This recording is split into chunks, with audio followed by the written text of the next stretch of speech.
할렐루야. 오늘의 암송할 하나님의 말씀은 이사야서 43장 21절 말씀입니다. 이사야서 43장 21절 말씀. 이 백성은 내가 나를 위하여 지었나니 나를 찬송하게 하려 함이니라. 아멘. 할렐루야. 잘 되고 있습니다. 아멘. 오늘은 그리스도인의 가치관 6번째로 언어관에 대해서 말씀을 묵상합니다. 원래 언어는 말씀입니다. 워드, 말씀으로 하나님께서 태초에 천지를 창조하실 때 사용하셨습니다. 한마디로 온 세상을 창조하실 때에 하나님이 말씀으로 창조하셨다는 말입니다. 창세기 1장 1절로 4절 봅니다. 태초에 하나님이 천지를 창조하시니라.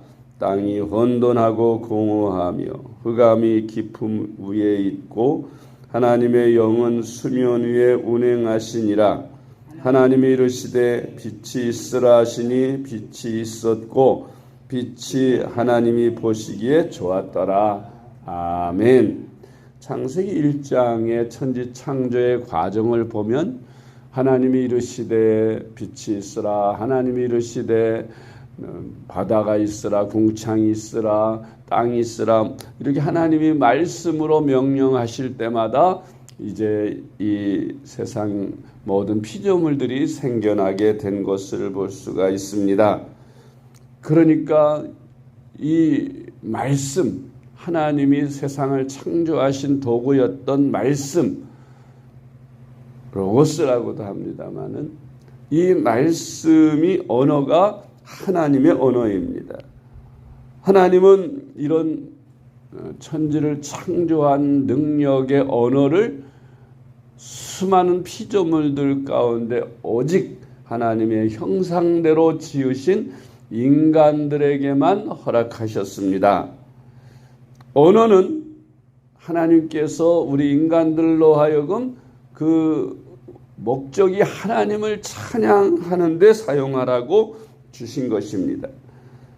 또한 하나님과 언어로 대화하고 또 인간관계에서 인간들끼리 서로 소통하면서 서로 위로하고 격려하고 또 서로 위로하면서 그렇게 살라고 하나님께서 우리 인간들에게 언어를 주신 것입니다. 할렐루야. 이것은 특별한 축복이지요. 다른 피조물들이 받지 못한 하나님의 형상대로 지음받은 우리 인간에게만 주신 축복인 것입니다. 이사야서 43장 21절 말씀. 이 백성은 내가 나를 위하여 지었나니 나를 찬송하게 하려 함이니라. 아멘. 찬송은 곡조가 붙은 기도라고 했죠. 그래서 하나님께 영광을 돌리는 데 필요한 도구가 찬양입니다. 그래서 우리는 찬양을 하나님께 날마다 드려야 합니다. 세 번째로, 그런데 사람이 하나님의 말씀을 불순종하고 죄를 범했습니다. 그리고 타락한 후에는 하나님이 주신 이 언어가 하나님을 찬양하고 이웃 간에 사랑을 나누고 격려하고 위로하고 칭찬하고 좋은 데 사용하라고 주신 이 언어를 오히려 파괴적으로 하나님을 저주하고 우상을 숭배하고 인간들 간에 말로 시기하고 질투하고 미워하고 죽이고 저주하는데 그 언어를 사용하게 되었습니다. 입술과 혀를 한마디로 죄를 짓는 도구로 타락시킨 것입니다. 야고보서 3장 2절로 10절 말씀. 우리가 다 실수가 많으니 만일 말에 실수가 없는 자라면 곧 온전한 사람이라 능히 온몸도 굴레 씌우리라. 우리가 말들의 입에 재갈 물리는 것은 우리에게 순종하게 하려고 그 온몸을 제어하는 것이라. 또 배를 보라. 그렇게 크고 광풍에 밀려가는 것들을 지극히 작은 키로서 사공의 뜻대로 운행하나니 이와 같이 혀도 작은 지체로 돼 큰 것을 자랑하도다. 보라, 얼마나 작은 불이 얼마나 많은 나무를 태우는가. 혀는 곧 불이요 불의의 세계라. 혀는 우리 지체 중에서 온몸을 더럽히고 삶의 수레바퀴를 불사르나니 그 사르는 것이 지옥불에서 나느니라. 여러 종류의 짐승과 새와 벌레와 바다의 생물은 다 사람이 길들일 수 있고 길들여 왔거니와 혀는 능히 길들일 사람이 없나니 쉬지 아니하는 악이요 죽이는 독이 가득한 것이라. 이것으로 우리가 주 아버지를 찬송하고 또 이것으로 하나님의 형상대로 지음을 받은 사람을 저주하나니 한 입에서 찬송과 저주가 나오는도다. 내 형제들아, 이것이 마땅하지 아니하니라. 아멘. 이 야고보 사도는 이 혀에 대해서 이렇게 말했습니다. 혀는 배를 키 하나로 배 방향을 바꾸고 큰 배도 움직이듯이 이 혀로 말미암아 인간이 그 방향을 정해지기도 한다고 말씀하고 있습니다. 작은 것이지만 큰 능력이 있는 것이 혀라고 말씀하는 겁니다. 곧 작은 성냥개피 하나의 불이 온 산을 다 태우는 놀라운 능력이 나타나는 것처럼 혀도 그렇다고 했어요. 그런데 이 혀는 불의의 세계다 그랬어요. 불과 같고 불의의 세계다. 온 몸을 더럽히고 삶의 수레바퀴를 불사른다 그랬어요. 그리고 이 혀의 특징은 길들일 수 없다는 거예요. 사람이 맹수, 호랑이나 사자, 코끼리 같은 맹수들도 다 조련하고 심지어 바다에 있는 고래라든지 또 상어라든지 뭐 각종 물고기도 길들여서 쇼도 하고 합니다. 그런데 이 혀는 길들일 사람이 없다. 이 혀는 정말 시기하는 악이고 죽이는 독이 가득한 것이라 그랬어요. 이런 악하게 사용되어지는 이 혀가 타락하고 부패한 인간들에게 이제 마귀의 도구가 돼서 이렇게 잘못 사용하게 되는 것이지요. 원래 하나님은 이 혀로 하나님을 찬양하고 하나님께 영광을 돌리며 또 사람들을 축복하고 사람들의 생명을 살리는 데 사용하고 위로하고 격려하고 칭찬하고 그런 좋은 일에 사람을 살리는 데 사용해야 하는데 타락한 인간은 이 혀를 오히려 사람을 죽이고 괴롭히고 고통받게 하는 그러한 도구로 잘못 사용한다. 사람이 혀로 짓는 죄가 얼마나 많은지 모른다는 거예요. 그래서 우리 그리스도인들은 그렇게 하는 것이 마땅치 않다. 어떻게 한 입에서 찬송과 저주가 함께 나올 수 있느냐? 한 샘물에서 어찌 단물과 쓴물이 함께 나올 수 있느냐? 그건 마땅치 않다. 그러니까 혀를 금하고 악에게서 멈추게 해라. 그렇게 말씀합니다. 잠언 18장 21절 죽고 사는 것이 혀의 힘에 달렸나니 혀를 쓰기 좋아하는 자는 혀의 열매를 먹으리라. 말 한마디 잘못해서 죽는 사람이 얼마나 많습니까? 혀를 잘못 놀리다가 생명을 잃는 사람이 역사적으로 보면 수도 없이 많습니다. 그래서 우리는 혀를 절제시키고 혀를 사용하는 것을 삼가야 합니다. 그 열매를 먹는다고 했으니까 혀를 아름답게 사용해서 그 혀를 통해서 도움을 받고 유익을 얻어야지, 그 혀를 잘못 사용하게 되면 내 생명까지도 위태롭게 된다는 것을 경고하고 있습니다. 네 번째로, 예수 그리스도를 믿고 예수님의 피로 거듭난 그리스도인들을 이 혀를 성령으로 길들여야 합니다. 어떻게 길들입니까? 그래서 우리가 성령을 처음 받을 때에 나타나는 성령의 은사가 방언이에요. 그 방언이 어떤 겁니까? 우리 혀가 굳어져서 하늘나라 언어를 말하게 하는 것이지요. 사람이 잘 알아듣지도 못하는 그런 하늘나라 방언을 막 말하게 합니다. 왜일까요? 성령께서 우리 혀를 붙잡아 주시는 거예요. 그래서 성령이 충만해지면 혀가 함부로 말하지 않게 됩니다. 성령께 붙들려서 하나님을 찬양하는 데 사용하고 하나님의 예수 그리스도의 복음을 전하는 데 사용하여 생명을 살리고 슬픈 자를 위로하고 또 낙심한 자에게 희망을 주고 절망하는 자에게 용기를 주는 그런 혀로 사용을 하게 성령께서 도구로 쓰시고 붙잡아 주시는 것입니다. 히브리서 13장 15절 말씀. 그러므로 우리는 예수로 말미암아 항상 찬송의 제사를 하나님께 드리자. 이는 그 이름을 증언하는 입술의 열매니라. 아멘. 다섯 번째로, 천지가 하나님의 말씀으로 창조되었기에 하나님의 형상으로 지음받은 인간의 말에도 권세가 있는 것을 알아야 합니다. 마가복음 11장 23절 말씀. 내가 진실로 너희에게 이르노니 누구든지 산더러 들려 바다에 던져지라 하며 그 말하는 것이 이루어질 줄 믿고 마음에 의심하지 아니하면 그대로 되리라. 아멘. 사람이 말하면 그 말한 게 그대로 된다는 거예요. 그만큼 말의 권능이 있어요.